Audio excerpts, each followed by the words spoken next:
Can talking on a cell phone affect your brain? Find out next.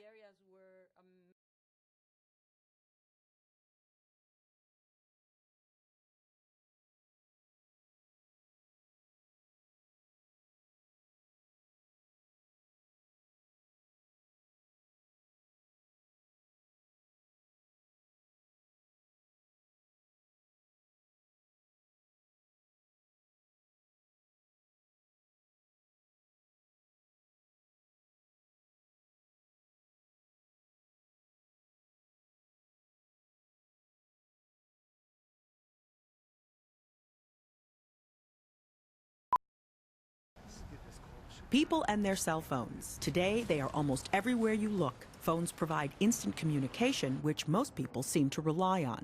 I'd be lost. I can't live without it. I use my phone all the time. I'm always on my phone. It's kind of pretty much important to me because it's like my lifesaver. I need my cell phone. But what happens when we lift that phone to our ear? Can the radio frequency signals emitted from the phone affect our brain? We really know relatively little about the potential effects that cell phone technologies may have on how the brain works.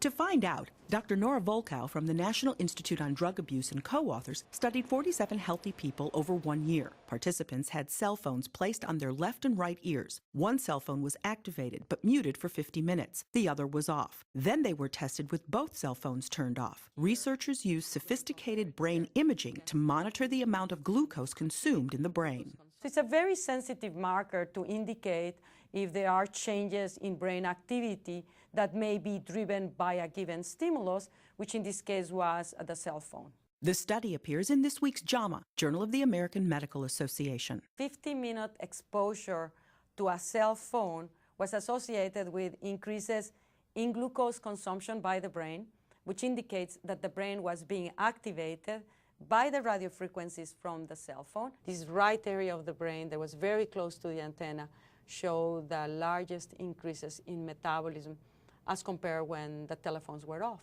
Even though the radio frequencies that are emitted from current cell phone technologies are very weak, they are able to activate the human brain to have an effect.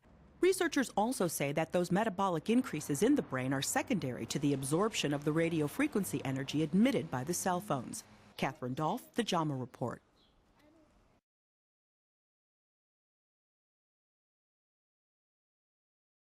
Exposure to cell phones, the radio frequencies from the cell phone, not the conversations that we're having, are able to activate the brain. The radio frequencies from the cell phones, which are very weak, and that's why many people disregarded them as being able to change brain function, indeed can change brain activity in the human brain.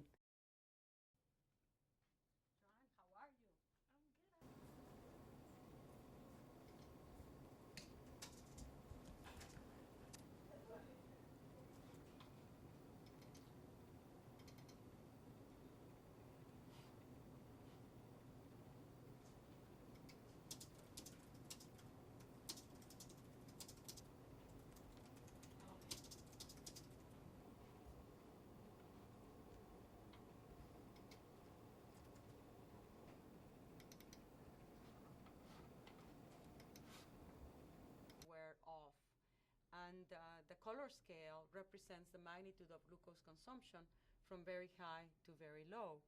And this area that you have here where the arrow is pointing is the area of the brain that was closest to the antenna. And in these are the colors used to connote the magnitude of glucose utilization by the brain, with red and yellow areas showing the highest metabolism and lower areas in blue.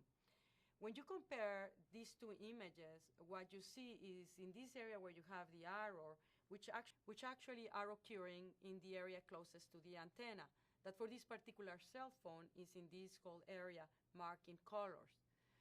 In the right image, on the other hand, you are seeing the areas of the brain where there was a significant increase in metabolism when compared with the condition when the cell